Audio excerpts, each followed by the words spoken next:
Welcome to the third episode of VSTML 2025 Recaps from Reality TV Warriors. My name is Michael Harmstone, and joining me as always is the Canadian who often asks us for help as he never pays attention to anyone's personal details, Logan Saunders. Good afternoon. And the guy who we struggle not to make gestures at when he's talking, David Bindley. Good morning. Anyway, right before we started recording, Logan was telling us about how he was taking muscle relaxants. Yeah, just 4 days ago, as I was saying, I was just, I was right after I finished teaching my first class since I got back from my trip. I just reached up with my arms to stretch and just severely pulled a muscle on the left side of my body, and I could barely move for about 2 days, I would say. And then yesterday was the first day where I could actually walk around and move without much pain. And even today, this is day 4, and I'm still struggling to move without any pain. Ouch. It's ridiculous. Yeah, I asked Saunders how he was, as I so often do before we started recording. He's like, well, there's been some fun since I came back. And I'm like, just shut up until we start recording. This is all good stuff. This is all gold. How's your week been, Bindles? Because, yours will be a lot shorter than Saunders, so you can go first. Pretty good. I haven't really done a hell of a lot. Just sort of slowly pretending to care about work. Oh, good. Yeah, it's been that kind of a year because we're in the phase sort of where school holidays are done, so people are getting the kids to stay home and get ready to go back to school. But it's not quite Chinese New Year yet. Plus, We've got tennis on, so there's basically nobody coming. It's wonderful. It's Logan's favourite Zodiac year as well, because it's the year of the snake. Oh. Jeez. And where in the world was Logan Saunders? I was in China. Well, Hong Kong. Yeah, I was in Hong Kong and Macau. Yeah, for a week. Two places I had never been before that have been used a million times on The Amazing Race, and Hong Kong was even used in Vidum before. Mm-hmm. So I was only gone for 1 week total, and a little over 2 of those days was spent flying. So I really only had 5 days in Hong Kong and Macau, and everyone thought I was crazy for traveling all that way just for 5 days. But it was definitely worth it. I thought I would just be really tired when I got there, but it was the exact opposite. I had a blast checking everything out around Hong Kong. And you didn't dare to go in a high-rise hotel, did you? You were in a hostel, I believe. Yeah, but the hostel, this has never happened to me before, but the hostel dorm, because the reception area was on the 2nd floor, and then the dorm was on the 14th floor. Yeah, that sounds about right. Yeah, that's how, I was about, and then the hostel was a bit straight, because hostels in Hong Kong don't have as high of a rating compared to most places with hostels around Asia. And it was really bizarre that I think there were people that were staying at the hostel who were staying there long term, which doesn't really happen in hostels. Mm-hmm. So there was a group of people staying at the hostel who were really angry whenever people were talking or having fun in the common room area. So whenever I was talking and making friends in the hostel, there'd be various people just on their phones or on their laptops, and they would just occasionally glance over and just glare at us, because how dare we for talking in a hostel? I know. How could you? Yeah, how dare I? Did you consider sleeping on the conveyor belt in an abandoned airport? No, but I won't be surprised if Hong Kong eventually gets to that point. Well, Hong Kong won't get to that point with the old airport because it's now the cruise terminal. Because I've been there. Kai Tak was infamously the airport where you fly between skyscrapers in Hong Kong, but it's now the cruise terminal. Oh, okay. So I've been there a couple of times. I must have told the story about when I went to Hong Kong. We were in a big skyscraper hotel, and my dad does not like heights, and me and my brother, being dickheads, took a picture out of the window from about the 34th floor of the view straight down, just to, annoy my father. So he knew that we were safe, and also to be complete trolls. And I don't think I've seen so many skyscrapers in such a small area before. I think Hong Kong by far wins the award for that. Well, as has been previously discussed, until it was cleared, Hong Kong did have probably the most densely populated area of the world at one point, which was Kowloon Walled City. Yeah, if you get rid of Lantau Island, because that's the only area where there's not really many people in Hong Kong. If you were to exclude Lantau Island, then I think Hong Kong would probably win for most densely populated area in the world. Yeah, because Lantau is, I believe, where Hong Kong Disneyland is, because it's the only place there was space. Yeah. And you had a nice time flying through San Francisco, I believe. Yes, 95 minutes to clear customs. A lot of people missed their flights. There was a lot of people swearing in line. Well, weirdly, I said this to Bindles last week because when I was editing episode 1, I'm like, there's so many things that I wanted to mention that I forgot. And one of them was obviously my experience with San Francisco Airport because it was incredibly pleasant. But I actually tried something new, which was going through Dublin. So I did US pre-clearance in Dublin this time. Oh, they have a pre-clearance area in Dublin? Yeah, Dublin's had it for years, I believe. But I had such fun with the pre-clearance both ways because I broke the Logan Saunders rules on both of my flights. And my transit between Manchester, Dublin, San Francisco was an hour and 40 on the way out, which is a bit tight. We landed and it was a propeller plane. It's the world's smallest plane.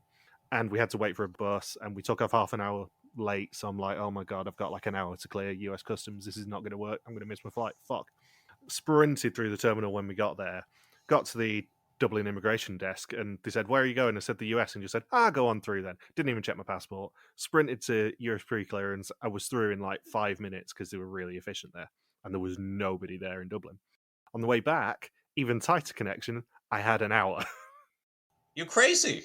Yeah, no. Well, I didn't have a choice. This is the thing. When I was booking if I'd booked the same route as my brother, which was via Frankfurt, it would have been like £6,000, according to Google. It was not £6,000 that I paid. But my only option to get back into Manchester reasonably close after he did, sort of an hour and 10 after he did, I think it was to go via Dublin on the way back with an hour layover. We took off early. I mean, the plane was empty on the way back. I would say it was 20-30% full. But obviously, me not paying for anything, preferably, I had a seat on the very back row of the plane in a window seat. They were screwing with me. So I had a chat to the flight attendant, as you do, and said, look, I've got a really tight turnaround on the way back. Is there any chance that I can, sneak up at the front when we land? And this woman was like, I can't promise anything, but I'll see what I can do. Her boss said no, that I had to stay there until we landed, and she did end up sneaking me up. I sprinted through the terminal again, got to Dublin immigration, and they're like, where are you going? I said, Manchester. And it's like, we don't need to check your passport. Have a nice flight. And sprinted through. And I mean, I was waiting for like 40 minutes. It was super efficient in Dublin again. But I would happily fly through Dublin again. It was a really pleasant experience, apart from, the slightly tight layovers. But also on the way back, because it was treated as an internal flight, I didn't have any stress at San Francisco because it was just treated like an internal flight. Yeah, because once you do the pre-clearance, you land in the domestic terminal. Yeah, but even on the way back, I was technically leaving out the international terminal, but my gate was in the domestic terminal. But I was because of the whole break-in window scenario, I got to San Francisco Airport like 4 hours before my flight, so I couldn't even check in because I couldn't check in online because it would be a pain in the ass because it was so empty. So I sat in the domestic terminal with my headphones on, watching Traitors. I think it was in the end. I think I was watching Swedish Traitors, and I just heard this TSA agent shout and sprint past, going, "Everyone, stay where you are. There's been a security breach." And then just see him running past and running up the escalator, and I'm like, "Oh fucking hell, here! What's happening here?" So we had a little bit of drama with that. Also, something I did forget to ask, and it feels really weird to ask this on the 20th of January when we're recording this, but did you guys get any interesting Christmas presents? Not really. Nope. What did you get? The reason I ask is because my mother is a comedian. Yep. So one thing that I did forget to mention is that over summer, between our recording break, Harmstone Heights backs onto what we call the public open space. It's just a big hill. Yeah. But we've started, and this is deeply ironic for me to say this, getting a mole infestation. So the grass in front of my house is covered in molehills now. And my parents were were at an art gallery of some description in sort of October, November time, and they found this little mole statue, and they thought it would be bleeding hilarious to buy it for me, because I've been bitching about these moles for months at this point. Corbin Burnson would think that's a clue. Yeah, so I genuinely am looking at a ceramic mole statue right now. Oh. Because my mother is a comedian. One other thing we didn't do in episode 1 as well is everyone's favourite thing, and Fuzzy actually put it on the bingo board, and it wasn't a correct bit of the episode, but we didn't actually get to Logan's descriptions. Sorry, Logan's vaguely offensive descriptions of people. Oh, but now I have to scroll up in my notes. I was all prepared with my notes. We're used to you scrolling all the way up at the start of an episode. It's just tradition at this point. Jeez. Let's see. So what was it for the descriptions I had? Was it Gabriel, darker skinned dude. Ruse is long, dark-haired woman. Nora, I didn't really need a description. You Stein. coward. Coward. Well, Nora, all I put was just Muslim woman. That's all I put for Nora. Why did you say that like it was Muslim woman ? Muslim woman ? Well, I didn't want to presume. She hosts a quiz show about Ramadan. And then Stein, I had blonde, buzz cut, slim shady. What was it? Maaike, ridiculously overflowing hair. Ray, I just put bald. Sophie, I have long brown hair. Sam, I have crew cut. And Bridget, I had white hair. And then for Toon, I had weird goatee and facial hair. I also must point out from Facebook that Michelle didn't know that Sam is Pieter Jan's son. Yeah. I was surprised because I knew she was watching the season. She said, wait, which person is the host or is the child of one of the previous hosts? Thinking, Sam? In her defense, I don't think she's seen any of Pieter Jan's seasons. She absolutely should, because they're fantastic. But I don't think she has actually seen any of Pieter Jan's seasons. I mean, to be fair, it is kind of hard to tell if she was watching this season when she picked Toon as her number one. I mean, do we really need to talk about number one suspects this week? Do we, I Logan? could. Do we? I mean, I don't really need to talk about them personally, but someone else might want to. Yeah, that Gabriel theory did not pan out the way I was hoping it would. As Fuzzy so beautifully put it in the episode 3 thread yesterday, I didn't realize Logan had Gabriel at number 1. What the hell is he playing at? I suppose the good news is when we asked Michelle, which one of these was like a previous host kid, she didn't guess that Gabriel was Carol's love child. Very true. One other airport-related story that I want to tell as well is, as I did mention in episode 1, my brother had to go to San Francisco with work. Originally, that was going to be Austin, Texas, and I wasn't going to be joining him. But he did book his flights to Austin with KLM, and when it shifted to San Francisco, it sort of just went into his work's system, and he never knew whether it got cancelled or not. A few weeks ago, I got an email out of the blue off KLM saying, congratulations, you're now an Uber Elite member, the very top, I can't even remember exactly what the phrasing is, but the very, very top level of KLM's loyalty scheme. And you look at it and it's like 8 free upgrades a year. You get lounge access regardless of whether you're flying with KLM or not. And I'm like, holy shit, did they not cancel his flight? And has he earned enough points to make this happen? So I sent them an email just going, really sorry, I haven't updated my address. I've just updated my address. Can you confirm when my new card's going to come through the post? And I had this upgrade snatched away from me. They said it was a computer error. And I was already making plans in my head going, I'm going to fly through Amsterdam. I'm going to take advantage of the fact that I get a free bag and not have to drag 2 rucksacks with me when we go to Antwerp. It's going to be amazing. And yeah, the fuckers took it away from me. So KLM are on my shit list. Yeah, typical KLM. They don't have the best reputation anymore. Yeah. No, I really like KLM. They're very pleasant, hence the fact I've got the loyalty scheme, but I was very annoyed at them when they did that. Yeah. Typical Dutch people with a luggage drone. I know. On the subject of maybe flying through Amsterdam as well, depending on when the België finale weekend is, there is a chance that I might fly through Amsterdam and do the hands-on event for the Switch 2. Because that is the second weekend of May, which was the Belkia finale weekend last year. Oh, are they doing a couple of those events around Europe? They are. The London one is the weekend of the 11th of April, which I'm not going down for because it's the weekend of my dad's birthday. But yeah, Amsterdam is the most plausible one for me, I think. They haven't announced anything for Manchester yet, annoyingly. Huh. There's absolutely nothing announced for Australia, obviously. Yeah. That's alright. The Nintendo office is just around the corner from me, so, if worse gets to worse, I'll just go and ask. Yeah, just knock on. Can you just give me one to hold? Yeah, basically. Well, the weird thing is they've got all those events coming out, but then the events are timed for 6 weeks after it releases, which is Well, they're not. Oh. The announcement was that the Direct is the 2nd of April. So they're actually showing it off properly on the 2nd of April, but there was a bit of confusion over that. Okay, that makes sense. Yeah.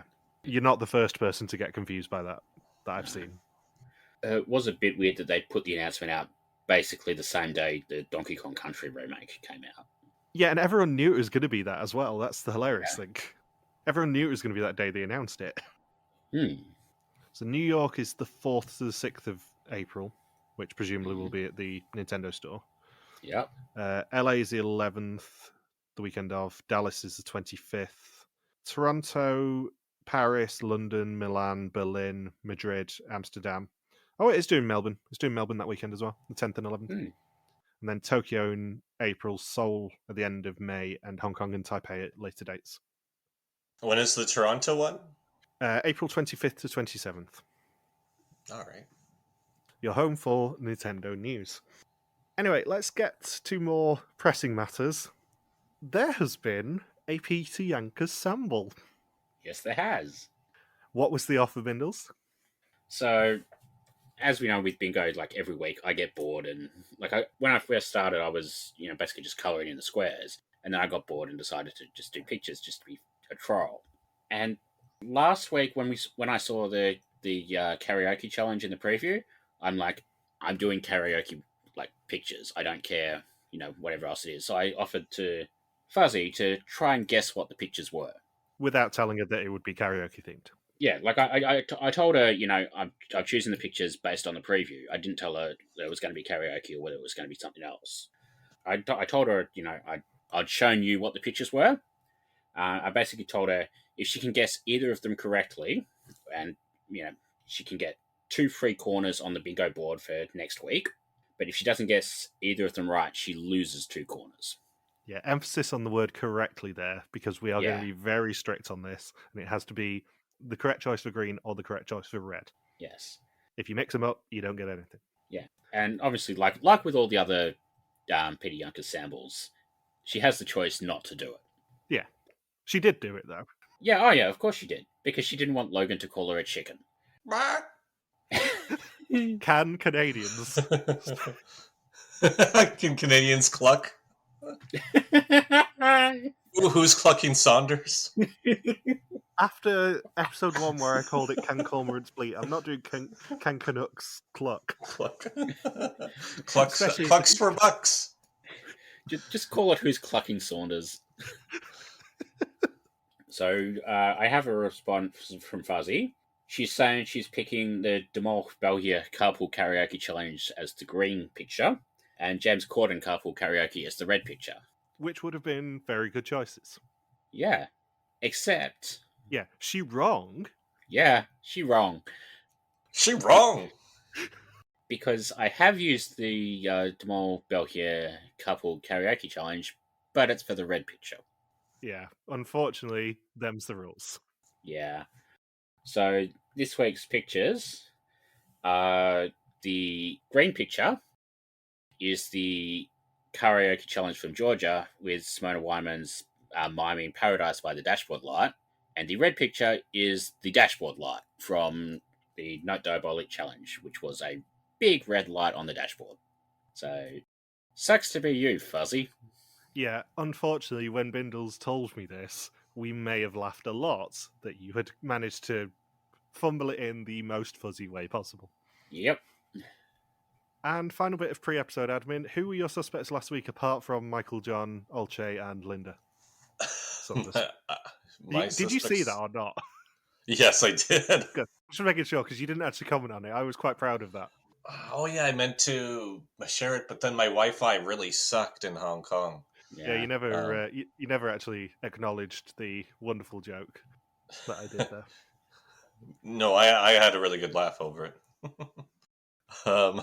Yeah, especially Linda. Don't blame me. I tried to make him pick the two Jordans and Fuzzy. I will also say it was an absolute accident that the initials spelt MOL. I was just thinking who are the most bonkers traitors that we've had in the past few months, and came up with those three. And then as I was putting it in, I thought, those initials spell mole. I'm just going to do this and make people think that it's a clue. Unfortunately, not a clue. It was just me being a troll. Can we just acknowledge how awesome of a traitor Linda was for 6 episodes? 7? Or She 7, managed to well, make yeah, it to 7, week yeah. 3. Yes, Linda is potentially the most entertaining traitor that English language traitors has ever had. She was hilarious. Linda, we think you might be the traitor. Actually, I think you are the traitor. Oh, really? Who the hell's gonna come in? Oh no, Libby's gone. Libby's She was like a gone. daughter Oh, to me. yeah. She was my daughter. Yeah, Linda, you were taken too soon. Anyone who did not appreciate Linda on Traitors UK has no soul. There were a lot of people on a certain Discord server that I will not mention who were being incredibly miserable and saying that Joe and Jake are entertaining characters. Unfortunately, they are not. I'm not even making a joke here. I forgot Joe was even on the season for about 4 consecutive episodes. Without throwing too much shade on him and turning this into a Traitors podcast, there were 500,000 applications to that series, and I refuse to believe that he was one of the 25 most interesting people they found. Nepotism was involved somehow. Yeah, I don't know who his dad is, but evidently his dad is presumably Claudia's husband or something. Anyway, your suspicions from last week's orders. Wouldn't that make Claudia? Wouldn't Claudia be the stepmother then? We don't talk about step parents on this podcast after last time. I mean, to be fair, if Joe and Jake were entertaining, they probably would have earned more points at Eurovision. Very true. That is a joke that Logan does not get. No, it isn't. So my suspect list, I had Sophie number 1, Bridget number 2, Gabriel number 3. I must admit, I am only making you do this to remind people that for the first 2 and actually 3 weeks running, you did suspect Gabriel in your top 3. Yes, and make Maaike number 4, Ray number 5, Ruse number 6, Stein number 7, Nora number 8, Toon number 9, and Sam Hagens number 10. Yeah, I think you were the first of the 3 of us to watch this episode, and you watched it quite soon after it went up. So you were posting your suspicions for this week in our chat, and I'm like, swipe away, I don't want any spoilers. But it's a good thing that I always include who gets, or the person who gets eliminated is include my suspicions. Otherwise, I wouldn't have posted it. No, I was on my walk yesterday, frantically swiping away to make sure I didn't get any spoilers. Because obviously I had my headphones on, and it's like, new message in, Venom Historians from Logan Saunders. Number 1, Gabriel. I'm like, shut up, stop! Gabriel's the mole, damn it. And then we'll get to this, but obviously at the execution, I may have had a little reaction to him getting a red screen. When did they change the graphic for the green and red screens, by the way, for Venom? Season 15. All right. I think there was a theory that season that like the top of the screen that with like the white bit that looks kind of like a silhouette of a lighthouse. I think they thought that was a clue for some reason. Okay. But then it's just stayed there for the last 10 years for no reason. So that was the South Africa season? No, Sri Lanka. Or Sri Lanka, pardon me. Yeah. That's what I meant to say. That also probably coincided with the Windows sponsorship, I think. Yeah. Sometime around then. So maybe it was a resolution thing, for want of a better term. Maybe. So, previously, 9 new celebrities and Peter Jan's Nepo baby continued their journey through Cambodia as they spelt their way to success when Toon took charge and had significantly less success when Ray and Gabrielle led them in a heist. 4 of them were captured and had to escape a vault, but thanks to a move from Rose, only 3 Yokers were required too. At the first execution, it was a shock for the whole group as the guy with a photographic memory went home in the form of Michelle's number 1 suspect, Toon. Poor Toon. Yeah. Did you want to eulogize him? Yeah, I'm glad he was able to eventually get out of the central market. I thought he was just going to be stuck there forever. Yeah. I'm kind of sad he didn't last longer, and we didn't get to make a running joke for the whole season about different ways to mispronounce his name. Toon Link. Yeah. He was gone soon. I had a bunch of these prepared last week, and yet again we were having fun issues last week. We didn't really acknowledge the first week of issues of the fact that my internet provider decided to turn my internet off at 3 p.m. when we recorded at 10 p.m. on probably the most important episode of the year for me to actually have reliable internet.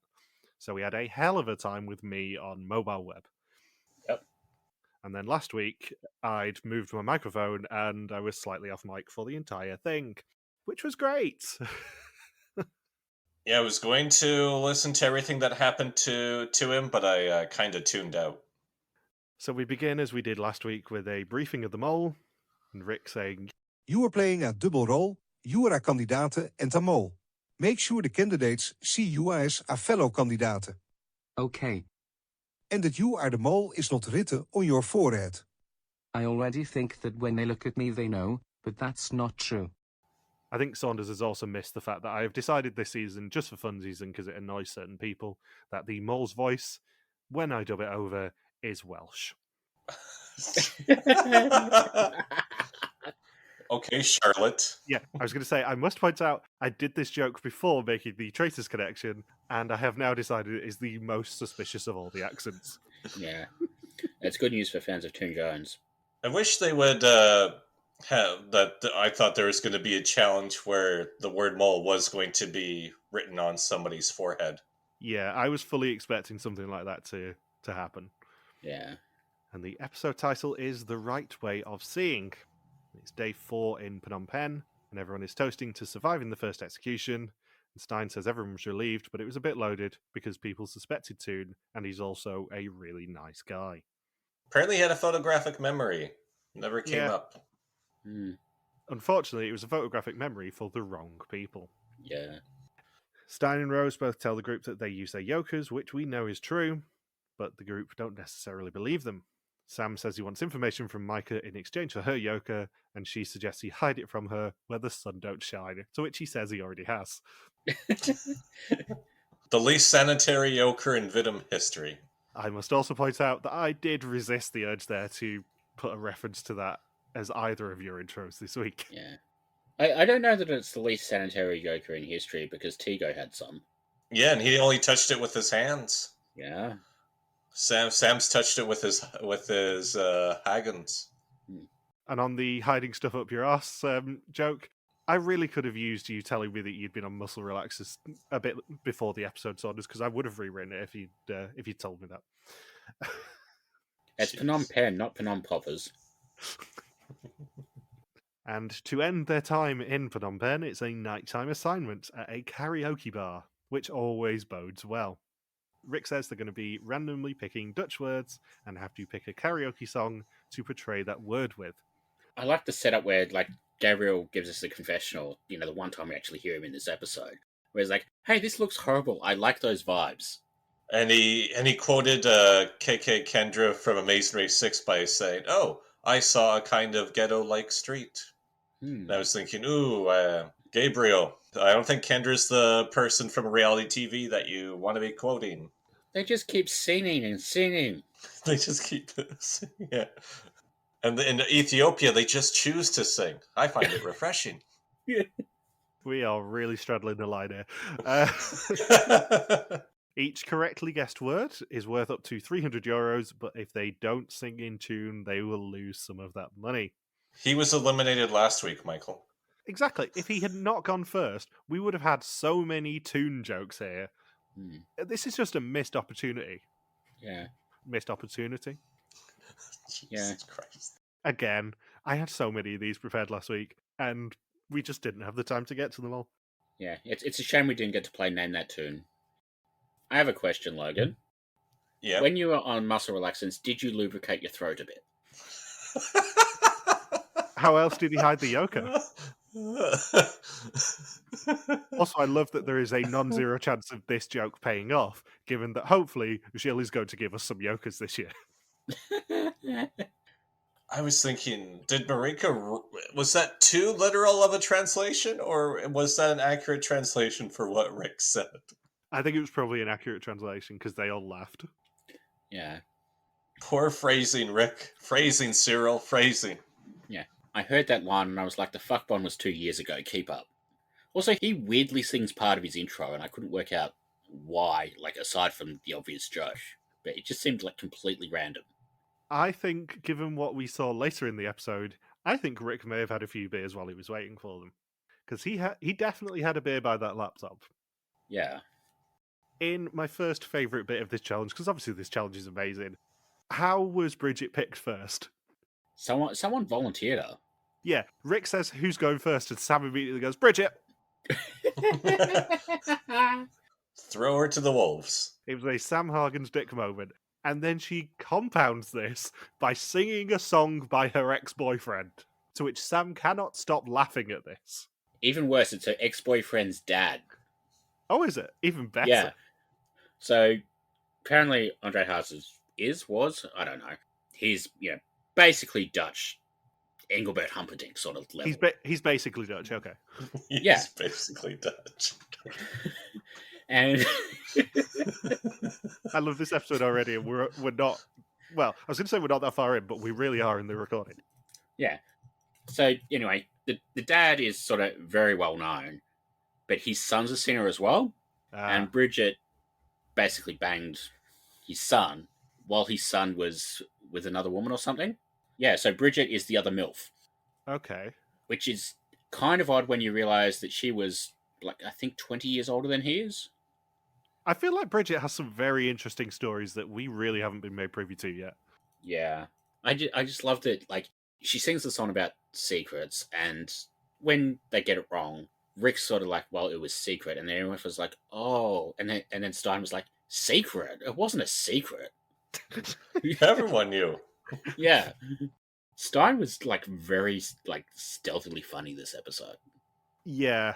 I think we got to see a lot more of Stein being very snarky and funny in this episode, which really helped. Yeah. And obviously I'm not going to make it the clip again this week, but big praise to the new showrunner for involving Rick a lot more in these challenges. Yes. He is weaved in the DNA of these challenges, and he's actually allowed more time to be playful. Rick is the best we have seen Rick in these 3 episodes. Yeah. In any of his 57 seasons or whatever it is at this point.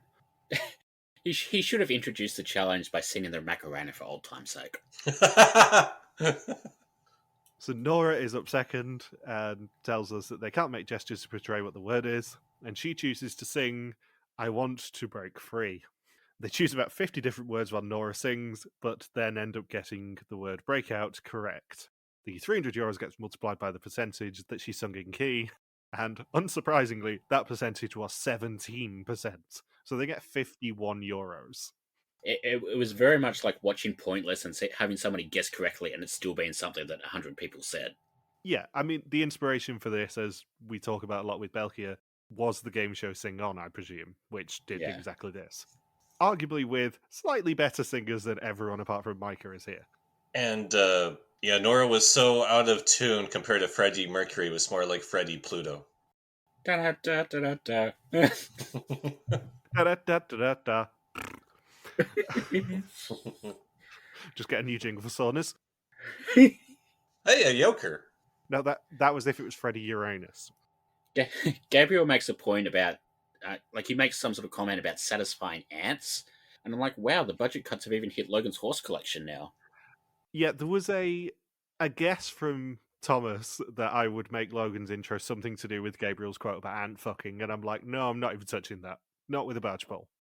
I dare say if you touch it with a barge pole, it's very uncomfortable for the ants. Rose is up third, singing James Blunt's You're Beautiful. Her word is beautiful, but they pick truth. For some reason.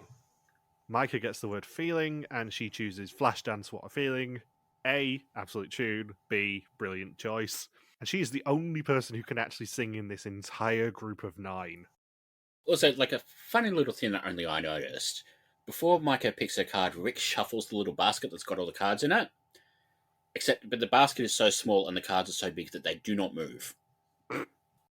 And thanks to a bit of eye contact from Maaike, they do get it correctly, and she scores 99% for a perfectly plausible €297. I know Fuzzy's going to put it on the bingo card. I'm not touching that one. Sorry, you're not going to get the rants about implausible money amounts. I'm not being that predictable. No. Gabriël is up fifth with the word grow. He cannot sing, and it's never more evident than him choosing to go after Maaike. And they guess the word older. Stein chooses to sing Tell Me Lies, and his mother complains when he sings in the shower, and his dancing makes Rick break out laughing, and his word was cheating, but they guess lies. And Rick had to channel Simon Cowell and Randy Jackson with the infamous cover your face with an envelope because you're laughing too hard at the terrible singing. This is what I mean about Rick being intrinsically weaved into these challenges now. Like, you would never have gotten that scene, or, for that matter, our banner for the week, because it is this, of Rick just pissing himself laughing at the contestants in any other season that he's done. I think this is the hardest I've ever seen him laugh, ever, in Vidum. This is the most personality he's shown in 8 seasons, is it, at this point, I think? Yeah. He didn't even show this much personality when he was a contestant on this show. Now, but talking of showing personality, Sam is up next, and he also chooses to sing Tell Me Lies for the word liar. However, Sam is so deeply unsubtle with his emotions, I mean, just like his father, that he nods when they guess the word liar, but Rick catches him doing it, and they get no money as a result. I think you could have been in Vietnam and would have noticed that he was nodding. That was the least subtle nod ever. My favourite thing about this is the fact that they show it twice, but they do a proper VAR slow-mo to make sure that you catch it. It's like, yes. The only way this would have been more obvious if, like, he sang the entire rest of the song in that falsetto and then just did, like, the correct word, just, like, really, really, really deep. He is somehow probably not the least subtle person in this challenge, because Sophie at the end is maybe even less subtle than Sam is. So Sophie chooses opportunity and chooses take a chance on me, and unfortunately Rick's instrumental is really quiet, so all we can hear is her singing. The group get it correct, and she scores 75% for €225. Ray is then the last to sing his first song and chooses the word patience, and he glares at them when he sings the word patience, somehow getting away with it, and earning another very generous 75% or €225. I wasn't expecting it to be 75% for him. No. I was expecting him to sing Guns N' Roses because that is the most in-character thing imaginable for him. Yeah, absolutely. We then get a montage of 8 of the last 9 songs where they earn €69. Nice. And 156 before Sophie picks the final word, which is lamp. And obviously, the first song you think of when you hear the word lamp is Queen's seminal hit, Somebody to Lamp. So, I'm just going to throw this out there. The best song probably would have been a song from Aladdin, right? Yes, obviously. Yeah. Either Aladdin or like Genie in a Bottle or something like that.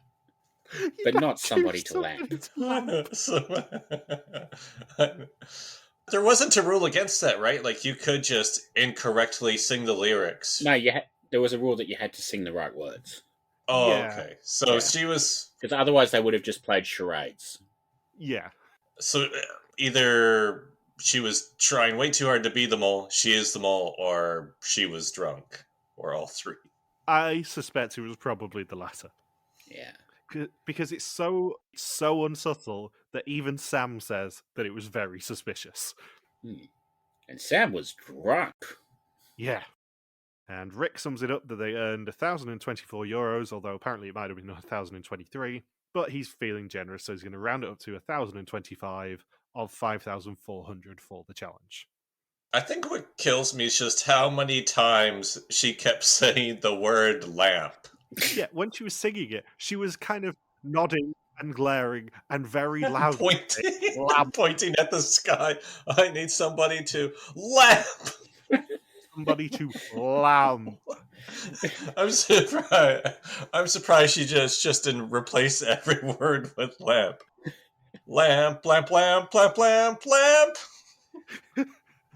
Lamp, lamp, lamp, lamp, lamp, lamp, lamp. Plamp, plamp, plamp, plamp, plamp. And then when they end the challenge and they go to fade out, they just use that as the outro again, just because it's that funny. I don't think I've really seen Vidum take that, or very rarely where they take that liberty where they just clearly during filming production just probably talked about that for days about how ridiculous that was. Yeah. And I didn't know it was possible, but somebody loves Lamp more than Brick Tamlin from Anchorman. I must slightly defend Sophie when I say lamp was not the easiest word in that box. No. But there were better choices on the table. Yeah. In their hungover state, they then decide to drive them 6 hours to Siem Reap on the morning of day 5, and Sam in the car shows off the Jan-ker again that Maaike is still not allowed to have. And he says he hardly focused on anyone's personal facts, so that's what he wants Maaike to help him train for. Yeah, by that point, that Jan-ker has been in every orifice in his body. Yeah. Every orifice. Every orifice. And I've done the bus or minivan ride from Phnom Penh to Siem Reap. I did think for a second you were going to say that you had shoved a Jan-ker up your ass before. Oh yeah, while I was in Hong Kong, Every orifice of Saunders. I went to Lan Kwai Fong, and no, just kidding. But yes, I've done the 6-hour minivan ride from Phnom Penh to Siem Reap before. And luckily, it's not the bumpiest ride in the world. So even if you're doing that ride hungover, it wouldn't be a terrible experience. I am slightly surprised that they only spend 2 1/3 episodes in Phnom Penh. Yeah, I was thinking that. I wasn't that. I was expecting them to leave Phnom Penh this episode just because it's pretty much known as one of the smaller capitals in Asia. Like there isn't a huge amount to do in Phnom Penh. There really aren't that many landmarks. Siem Reap and Koh Rong are way more popular with tourists compared to Phnom Penh. Like before I went there, all of the recommendations were, you only need 1 or 2 full days in Phnom Penh, and then you should go somewhere else in Cambodia. Yeah. It's not really that big of a city. I presume this means that we're going to get probably half the season in Siem Reap now. Probably. It's definitely way more popular with tourists. We're getting at least 2 more episodes for sure. Yeah. At least with Siem Reap, you can do an episode in the temples. You can do an episode in that weird floating village every Amazing Race goes to, like that sort of thing. There's more options nearby. Where I think with Phnom Penh, you were basically stuck to the city bounds, really. Yeah, there's only the rural location left after Siem Reap, so yeah, it's kind of got to be about 4 or 5 episodes in Siem Reap, I think. Yeah, because like the first episode, I was thinking that was almost everywhere I went to in Phnom Penh, and then the only other location would be the killing fields, which Yikes. Yeah, that's like the other major attraction in Phnom Penh, and another place that was associated with the genocide, where there's like this one place that was used as a prison or it was a school and then used as a prison during the genocide. So I was thinking, yeah, they avoided the 2 genocide locations, so which doesn't really fit in well in an episode where you have somebody singing "I need somebody to lamp" and then you go to the killing fields. It's just that juxtaposition just would not work for this episode. I mean, to be fair, doing an execution in that sort of place is really more of a Pieter Jan era thing. Yeah, Pieter Jan would have greeted them and gone, "You don't like it, but I don't care. Whatever. This is how it's going to be." Anyways, yeah, let's get away from the whole genocide. Yeah, let's laugh at Stein not knowing the word Mekong after 6 days in Phnom Penh. Yeah, genocide is one of those topics we don't tend to veer into on the podcast that much. Mekong. I mean, there have been times, but yeah, it's come close. Being around Logan. Yeah, it's tempting.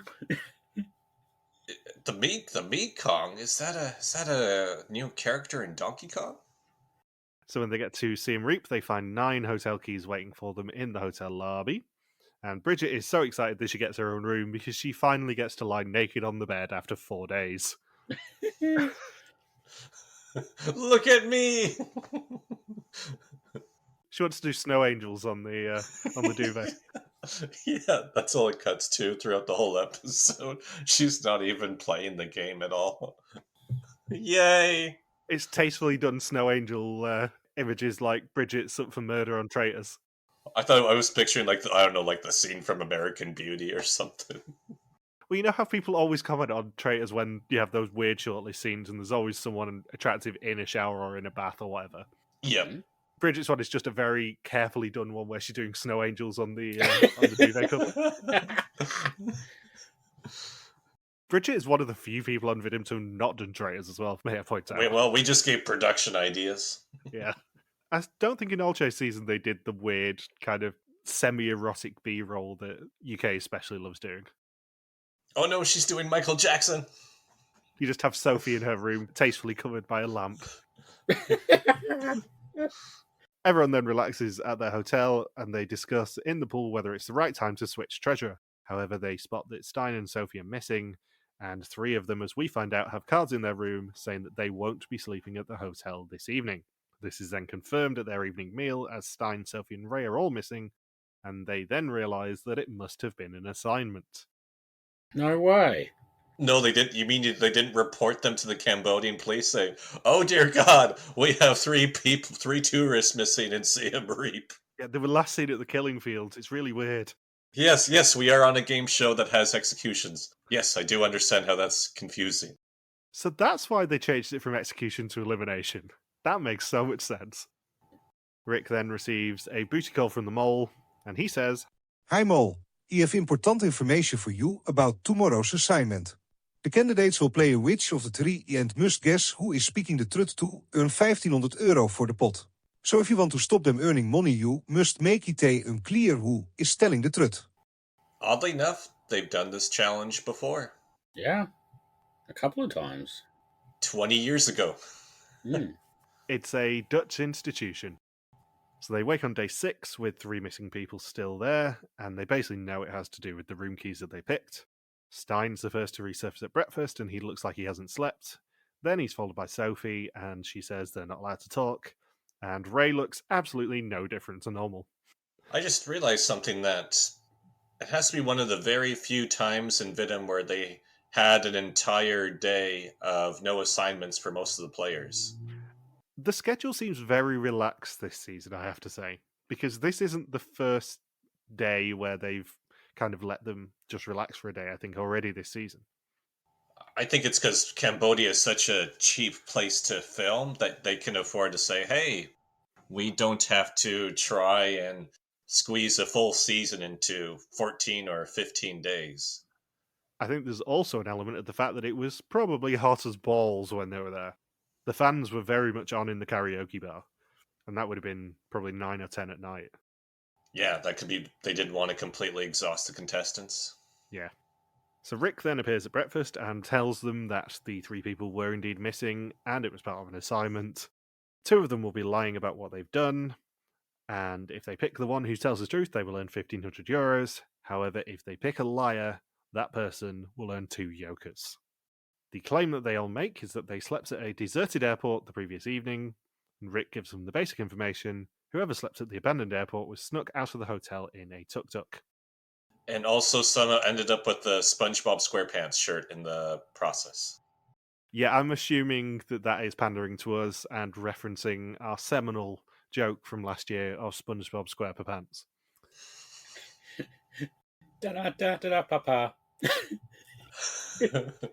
I will also point out that whenever I try and type SpongeBob SquarePants, which is more often than you think, my phone does still try and autocorrect it. It happened only this week. You're welcome. In each round, everyone's allowed to ask questions for 1 minute individually, and Sam treats it immediately like he's at a press conference. Yeah. Ray claims that he slept on a conveyor belt. Sam Hagens here from the Vidim Times. Also son of Pieter Jan Hagens, which everyone would like to point out for some reason. I will say, this made interesting TV. It's not a very interesting challenge to recap. No. There's only so many times you can watch people ask, meaningless questions. Like, by the end of the challenge, I was like Ray, just being like, just ask something that will actually help, you idiots. You're asking awful questions. You're all dumbasses. If you were in the you would not make it in the military. Yeah. Did you guys pick out that it was Ray? Yes. And Rick is laughing at Ray's answers and frustration too during the challenge, where he tries really hard to stop laughing because he doesn't want to accidentally give away who is telling the truth. Yeah. I did pick that it was Ray pretty quickly because he was the only one who looked completely unfazed by everything. Stein and Sophie were sort of laying it on a bit too thick, but they were very unfortunate that the guy who was probably slept on a conveyor belt before but doing stress positions was the guy who was actually telling the truth here. Yeah. Pretty much any other combination of how you arrange these people between the 3 locations would have been funnier. Yeah, like Ray having to do the hostel B-roll would have been hilarious. Yeah. Ray getting a massage would have been hilarious. Yeah, Ray having to do the Traitors-style bath scene like Sophie did would have been hilarious. But instead we get him kind of tucking himself up on a sleeping bag on an abandoned conveyor belt. It's like, yeah, that's the lamest option possible. Yeah. At least we didn't have to get Ray hugging a lamp. Very true. I was about to say it would have been funny if Ray was in the resort hotel and he finds the ice area and just out of habit he just grabs a few ice cubes and tries to melt them. So they all decide by a 4-1-1 vote that Stein was telling the truth. However, he stayed at the hostel, as we saw, so he wins 2 Jan-kers, and that means they earn nothing of €1,500 for the challenge. I like how during the first round of voting, they voted like they were trying to flush a hidden immunity idol out of Survivor by making it a 2-2-2 split. Yeah. I'm thinking this isn't modern Survivor, guys. They could have made it so much easier for themselves if they'd not done that 2-2-2 split. Because if they'd eliminated Sophie, as most of them probably would have done, I think, that would have made life a lot easier. I wish it would have been a 2-2-2 split again. Like, what happens then? Do they just keep doing the challenge, or does Rick just say, no, you guys have lost? Yeah, all of them win 2 Jan-kers. All of them would, yeah. All of them share them. Yeah. It would have been funny if Bridget was picked as one of the 3, because then she would have just been lying naked across the conveyor belt during the montage. With strategically placed luggage. Yeah. It's just her spinning around on the conveyor belt. Oh, there's that. No, that's the same naked Dutch woman. No, that's not my luggage. Sorry. Nope, there's that naked Dutch woman again. No.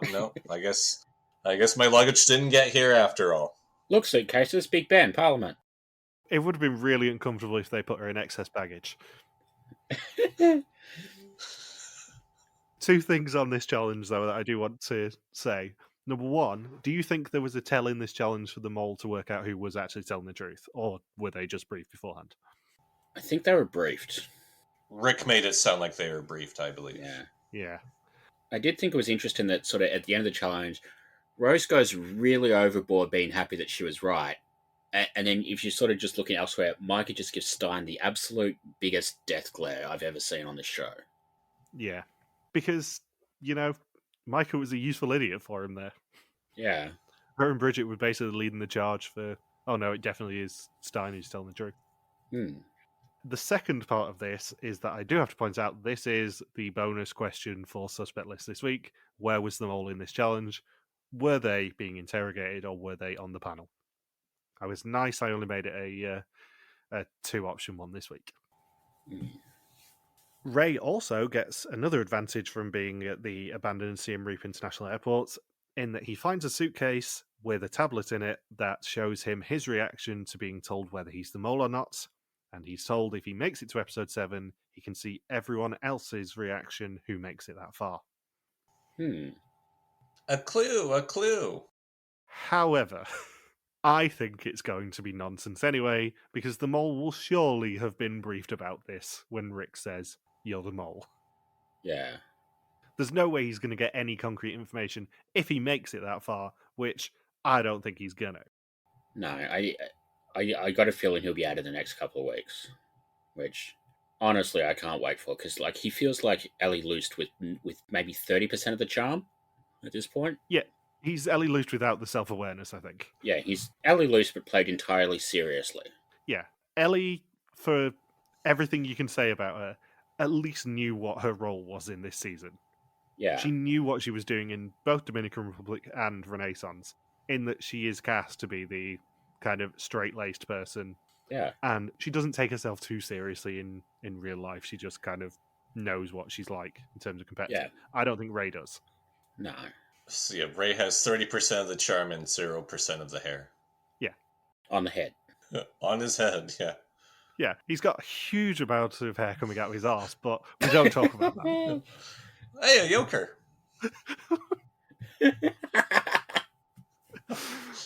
And Ray says that he's going to trust 2 people with the information and tells Sam immediately to put his hand down. Because, again, Sam knows what his role is in this season, and he's being a bit of a troll. Yeah, he says, put your finger down, Sam. It's not a yoker. I think board games at the Hagen's house must be hilarious fun if Peter Jan is as he is and Sam is as he is. I just think those two together must be absolute carnage.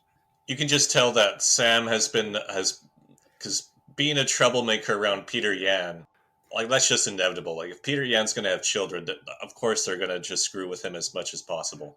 The scary thing is I found out during the week Sam's got children, which does make Peter Yan an all-papa bear. Oh, wow. I feel like if we were going to pick anyone from this season to chat to, it would be Sam. Oh, absolutely.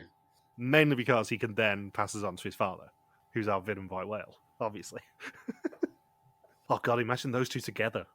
Imagine talking to both of them at the same time. You'd never get a word in edgeways. So Rick also warns them to prepare for test and execution, and does tell them all that it's not a normal one. Stein says he knew he needed Bridget on his side to convince the group, and that worked, so he gives her one of his yokers. It is now time for the test. 20 questions about the identity and actions of the mole. Whoever knows least goes home, except for the mole who can never go home. Bridget and Stein have a yoker each, and Sam still has Maaike's yoker, which he's refusing to give her. Yeah, now he has it in his mouth during the quiz. After a huge amount of disinfectant, hopefully. Yes. And the test takes place at What Bow? Not Ryan. Nope. And they all walk in, past Rick, sat at the elimination table. Each of them has a table with a tablet, and they're all going to do the test next to each other, and Bridget and Stein therefore have to publicly play their yokers. Now, annoyingly, I don't get to do the normal rattling through the suspicions here, because this does end up just being another challenge where they can earn money. Yeah. We don't even get to see any of the test questions. No. And it's only the first 15 that are really that normal, because question 16 warns them that there's money in the temple near them, and if they want to run for it, they can do now. But their time is not going to stop. What would you do in that situation? Would you run immediately, or would you finish the test first? Run. I think it would, for me, it would depend on whether I'd been splitting the questions up until that point. Like, I think if I felt confident that I had, maybe 3 or 4 answers on each of my suspects by that point, I think I would have been more confident running than if I'd, done what Gabriel did and basically decided I'm going to do, my first 10 questions on suspect A, my second 10 questions on suspect B, and then sort of just get to that point and then realize, well, you've only really got answers on 1, maybe 2 people. What if it's the third person? Yeah. They're also told that out of the 750 euros that is in the temple, they can buy yokers for 250 euros a pop if they exchange it with Rick, which, again, something I alluded to 2 weeks ago, is a wrinkle that came over from Oman. It was 200 euros in Oman, but they had the opportunity, when they had physical cash in their possession, to exchange yokers with an NPC for a flat fee. It also asks when the mole went to the temple, and where the mole sat in the execution, because they all get to pick for once. Sam is the only person to actually buy a yoker, and he plays it, and Rose takes the opportunity to swap to his seat to drive him a little bit bonkers. And when the dust settles, they collected 500 euros of notes, but 250 euros have been spent on the yoker.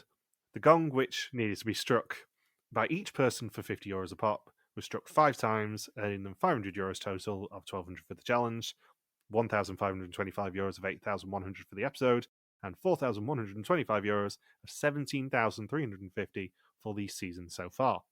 And we also find out, because it wasn't in the episode otherwise, that Bridget is now treasurer. I Huh. wish there was more ridiculousness with ways to earn money during this, because there's the hit the gong and you earn 50 euros. Ride on this unicycle for 5 seconds and you get 20 euros. Play this xylophone for 10 seconds and you get 5 euros each. Build a card house on this platform while the luchadors are fighting just next to you. Go find money hidden under a seat in this circus that we've put nearby. We have this NES plugged in. Play through Super Mario Brothers level 1-2 to earn 25 euros. I wonder if we are going to get a Cambodian circus this season, because it's a cultural thing. Yeah, maybe. They seem to be leaning into the Cambodian cultural stuff as much as they can, so Yeah, it's not out of the question. certainly a lot more than they did in Mexico or South Africa, or Albania, really. Because Mexico was really just the Dia del Topo. Yeah, And like that we was it. got we got Dia del Topo, we got the luchadors, and that was basically it. And they did nothing in South Africa really, except for maybe the icebreaker challenge. The state dancing in Mexico as well. Yeah.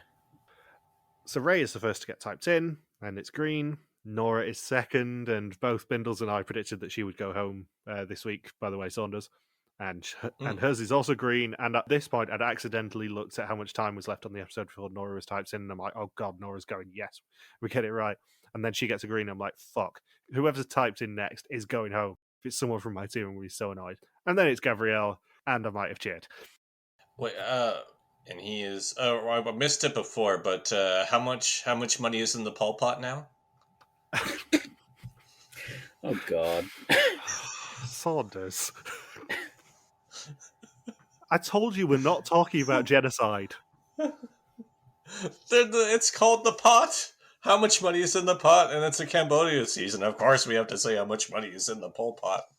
I suppose it's lucky they did this challenge in Cambodia and not Vietnam, because then we would have had to work out who stayed at the Hanoi Hilton overnight. Yeah.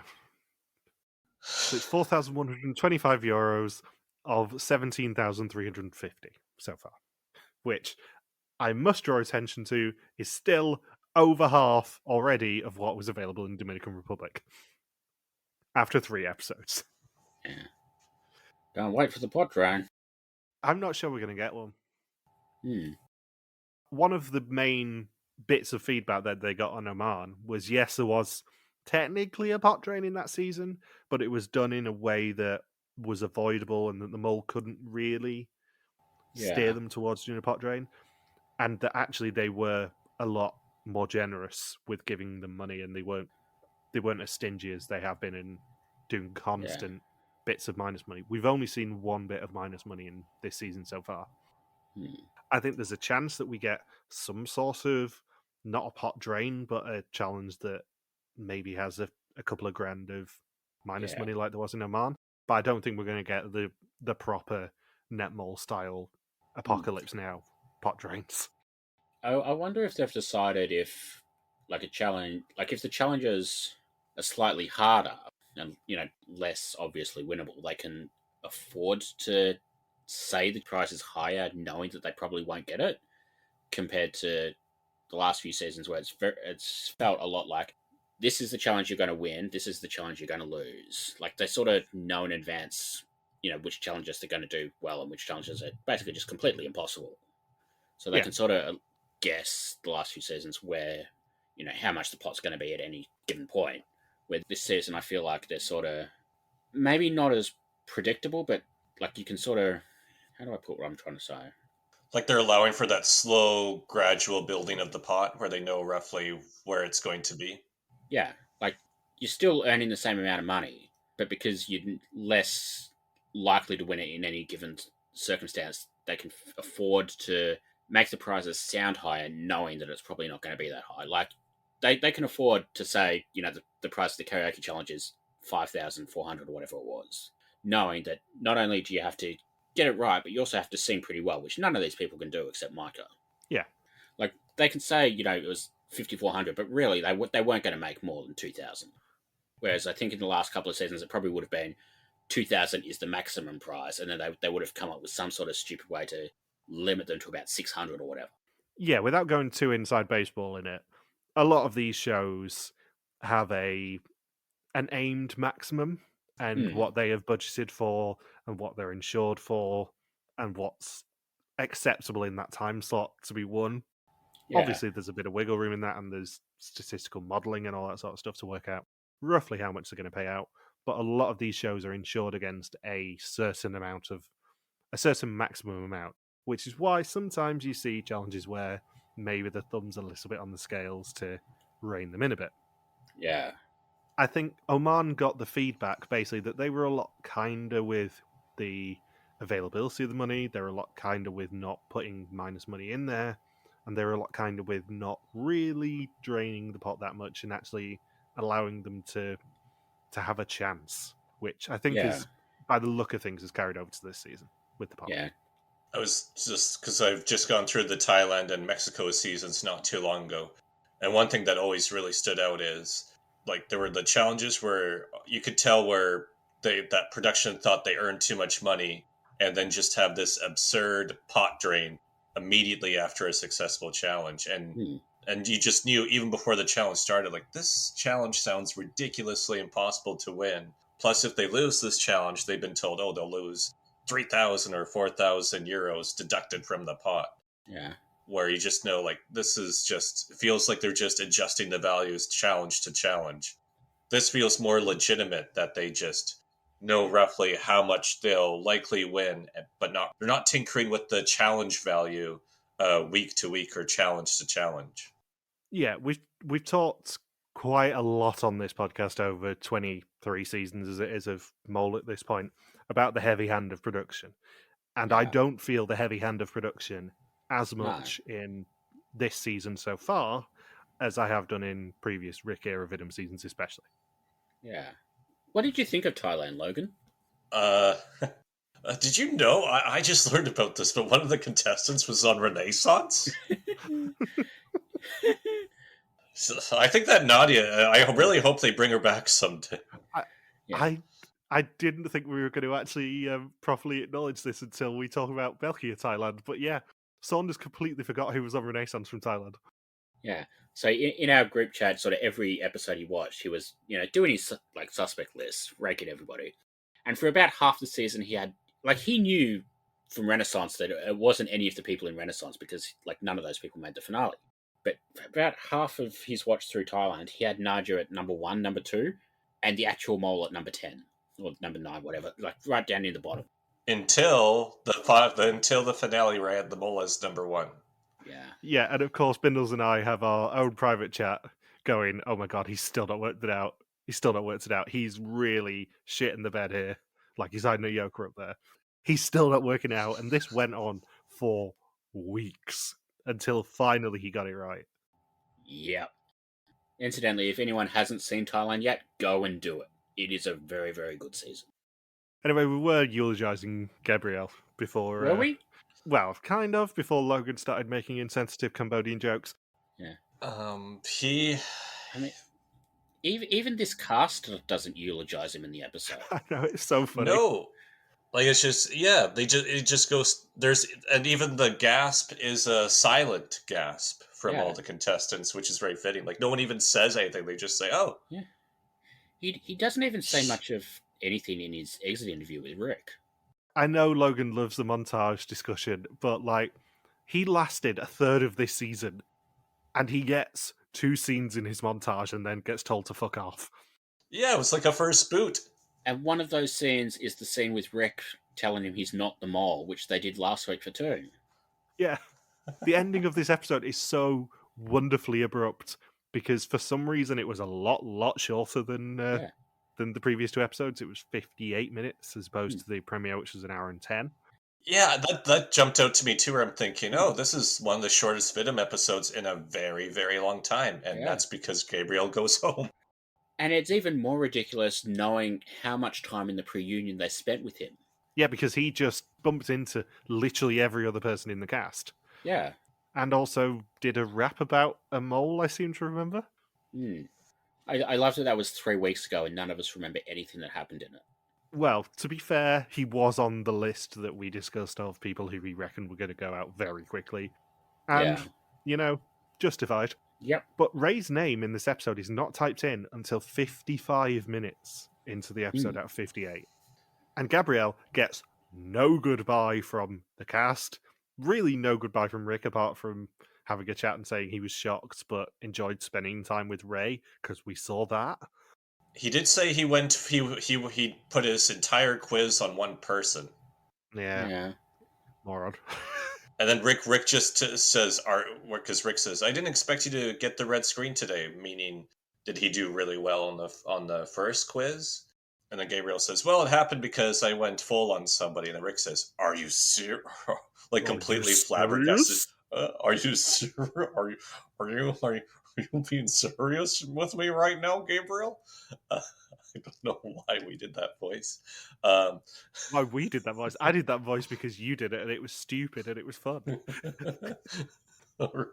Are you serious, Gabriel? Why would you go full in on somebody?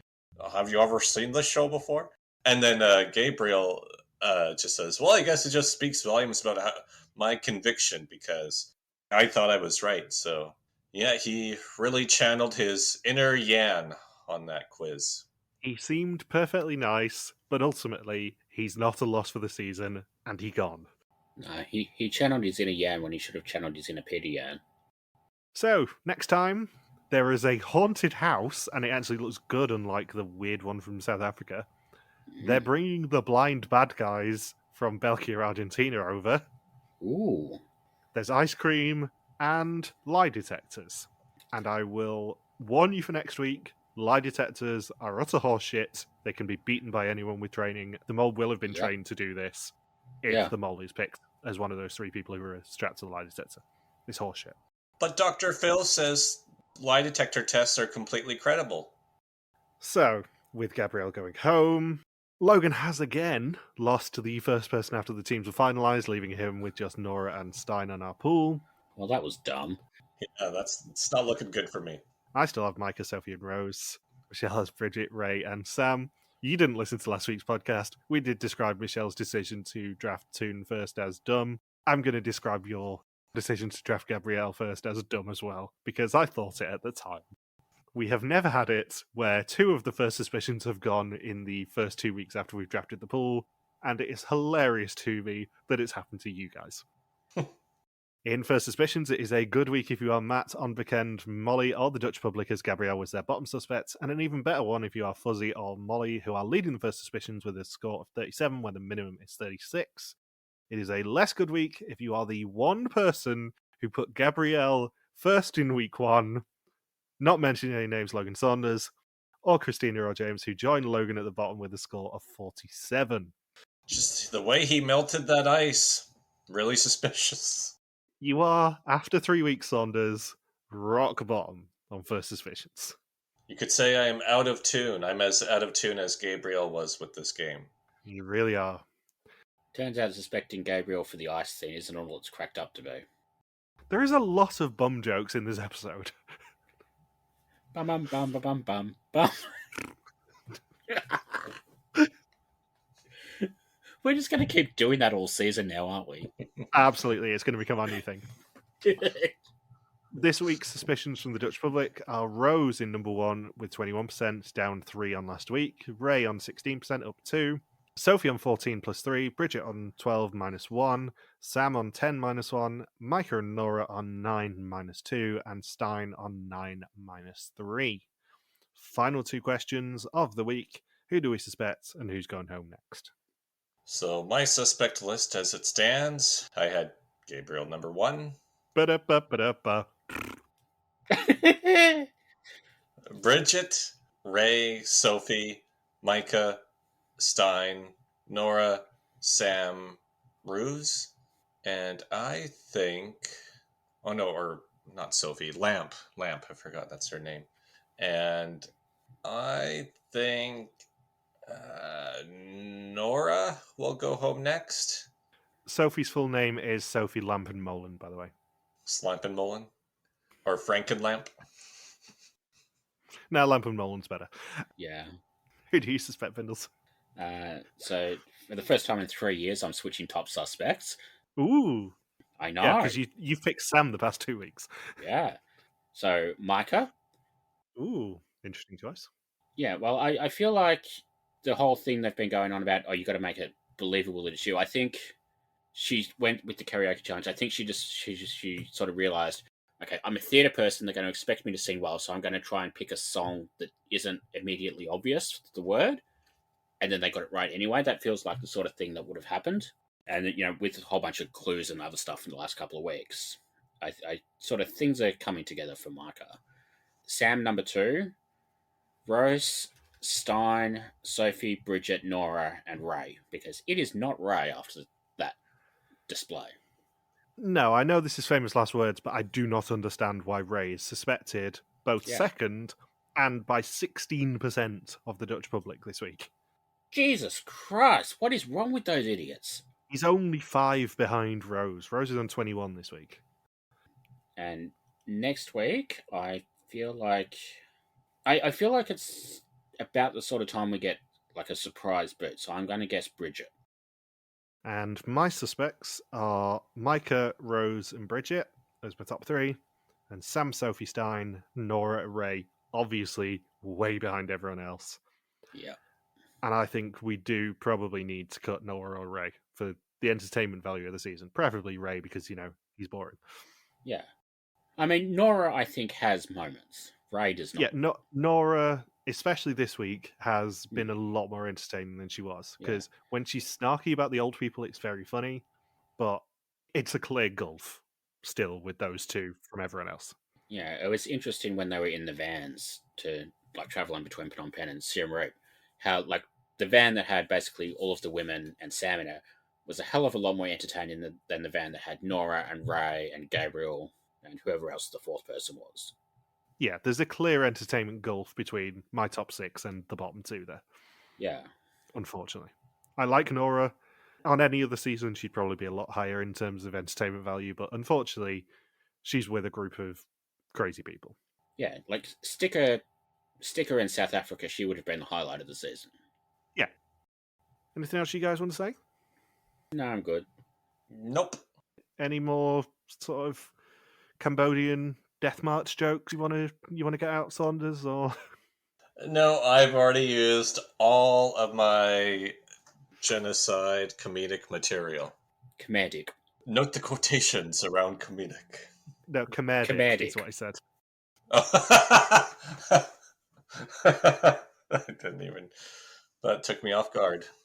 So on that wonderfully genocidal note, thank you for listening to our Viesta Mall 2025 recap. We'll be back next week to continue the hunt for the new mall in Cambodia. Then we get in contact us on pretty much every social media platform. It's not TikTok, where we are RTV Warriors. Like emails and contact at rtvwarriors.com. You can also support us on Patreon at patreon.com/rtvwarriors. Thank you as always to Maaike for the subtitles, and we'll see you next week. Damn, I screwed it up. That's all right. I screwed it up last week. Yeah, we're not acknowledging that because he's not heard that episode. Jesus. And to be fair, it was a very fun outro last week. Go on, get it over with, Saunders. What the hell is my exit intro? I forgot how to phrase it again. Peace out. Just chill till the next episode, hey? Oh, yeah, that's right. Why did I draw a blank on it? This is bad. Peace out and just chill till the next episode. Turn. Looks.